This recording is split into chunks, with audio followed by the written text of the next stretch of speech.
9 देखिए, अब देखिए कह रहा है कि -8,3 बिंदुओं A 2,-2 तथा B, इसको मान लीजिए यहाँ छूट गया है, B -1 -4,1 को मिलाने वाली रेखाखंड को किस अनुपात में बांटता है, यानी कि यह जो बिंदु है, बिंदु A और B को किस अनुपात में बांटा है, ये आपको निकालना है। ठीक है, तो देखिए अब यहाँ बात आती है, आप आगे पढ़े हैं कि अनुपात दो तरह के आपको बताए होंगे, दो तरह से, एक इंटरनली और एक एक्सटर्नली, यानी कि आपको बताए थे ना कि अंतः विभाजन और बाह्य विभाजन, याद है ना आपको। तो कैसे पता चलेगा, तो देखिए हम लोग अनुपात तो हमेशा हर एक क्वेश्चन के लिए, चाहे अंतः विभाजन हो चाहे बाह्य विभाजन हो, यहाँ देख के आपको नहीं पता चल रहा है, लेकिन अगर अनुपात निकालने के क्रम में, जैसे यहाँ मान लेंगे कि माना बिंदु C, उसका मान लेते हैं -8,3 बिंदुओं A 2,-2 तथा B -4,1 को मिलाने वाली रेखा को के अनुपात 1 में काटता है, हमेशा आपको यही मानना होगा, क्योंकि आपको देखिए क्वेश्चन से नहीं पता चल रहा है कि इंटरनली डिवीजन हो रहा है कि एक्सटर्नली हो रहा है, ये आपको हमेशा मानना है कि अनुपात। अगर के का मान माइनस में आता है तब वहां समझ लीजिए कि एक्सटर्नल डिवीजन हुआ है, और के का मान प्लस में आया है तो इंटरनल हुआ है, ये चीज आपको ध्यान रखना होगा। ठीक है, चलिए हम लोग देखते हैं क्वेश्चन में। तो ये रहा आपका x1 y1, ये रहा x2 y2, और ये है mn। ठीक है, ध्यान से रखिएगा, फॉर्मूला बार बार लिखने की जरूरत नहीं है हमको, आपको बहुत बार बता चुके हैं। ठीक है, इसलिए बार बार नहीं लिख रहा है। ठीक,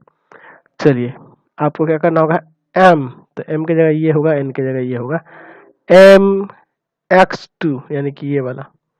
-4 प्लस n x1, ठीक है, और बटा में m प्लस n। ठीक है, फिर उसी तरह से m यानी कि k y2 यानी कि 1 प्लस n यानी कि 1 और y1 यानी कि -2 बटा में m प्लस n, और बराबर में हो जाएगा -8,3। ठीक है, चलिए यहाँ सॉल्व करते हैं। -4k प्लस का 2 बटा में k प्लस 1,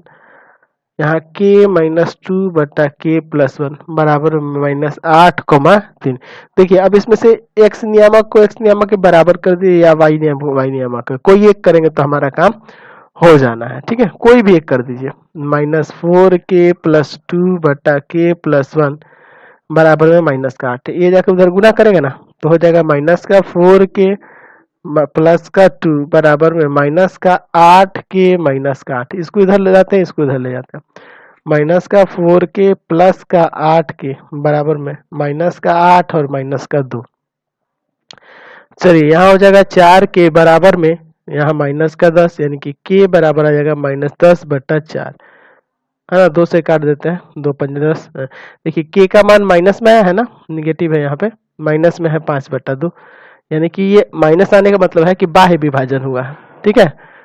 तो यहाँ से आपको यहाँ से पता चल गया कि बिंदु सी AB को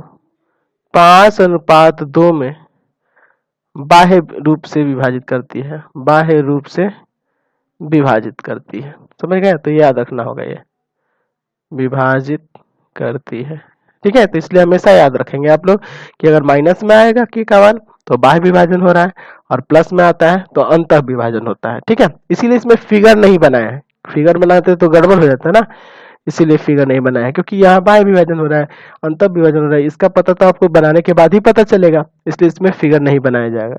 चलिए क्वेश्चन नंबर